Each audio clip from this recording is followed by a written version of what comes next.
Have you ever been part of a brainstorm or an idea generation? You know, I must say suck. Now, it was really hard in the physical world where somebody's standing there by a flip chart, a bit like this. All right, one more big idea.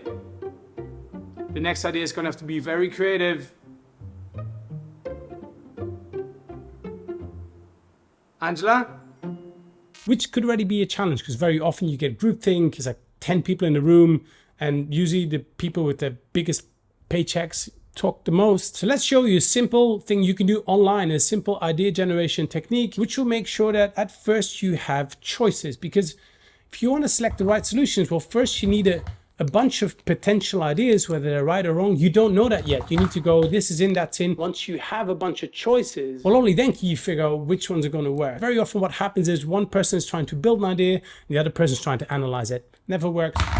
You don't come up with anything. Let's hop onto the screen. So there's many different whiteboards, online whiteboards, which you can use. You can invite a team, like in a physical whiteboard, to put up the sticky notes, to add their ideas, to make decisions, to cluster and to move things around. There's a couple of online whiteboards there. I like to use Mural for the sake of today. I'm going to show you how this works in Mural. But no, basically the same principle works in the other whiteboards that are out there. So if you go to app.mural.co, you sign up, then you see something like this. You can create Mural. You have a workspace, the room is empty, so let's create a mural. You hit Mural over here, and it will give you a whole bunch of presets already, things like mind map, SWOT analysis, decision making, all these different templates you can use. So you can start with something like that. For the sake of today, I want to show you how simple it is. Let's just take a blank mural. A blank mural is just a whiteboard. It will look something like this. I can then here on the right, you can zoom in and zoom out. I use a trackpad so I can pinch. Don't know exactly how it works with a mouse, but you know, it's this. This is kind of your workspace. You can zoom in and zoom out. So let's say that you want to have an idea generation session on an office party. So we're going to call it office party ideas. Right. So before you invite people, maybe you already put up a brief. In what ways can we make this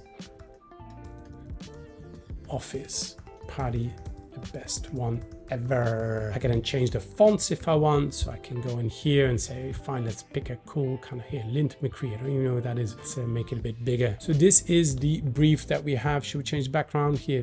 Pick a cool kind of, there you go. Then if you go here to share, you can have a visitor link. You make sure that it's set to editing. You copy the link and you send everybody, whoever you want to invite, you send them the link. People then click on that link, they get here to Mural and they will see this whiteboard. And again, they can zoom in and zoom out. They have the same kind of functions. You remember, you want to generate a bunch of ideas. So you could invite people. We got this office party coming up. People have been going through a rough time. Want to invite them back in. In what ways can we make this the best office party ever? The first 5 minutes, I want you to come up with as many ideas as possible. One per post-it. The way you add a post-it is just double click on the screen.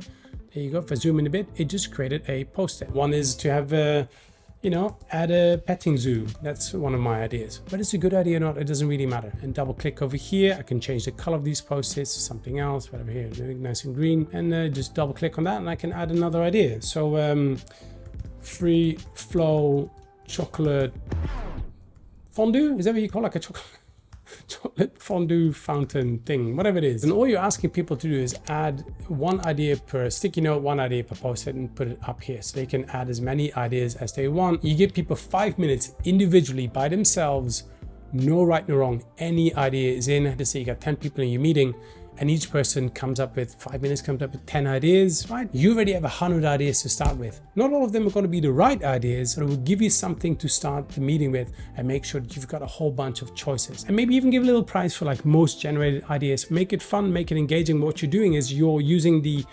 collective brain of that group rather than it being a debate between 2 people and 8 people sitting back picking their nose with the camera and the microphone off. You're engaging everybody and you can quickly generate options. And you say, oh, there might be something interesting there. Maybe a couple you can cluster together and you go into them a little bit deeper and then you flesh them out. If you're interested in knowing about that, how you take that forward, click on this video over here. Thank you for watching.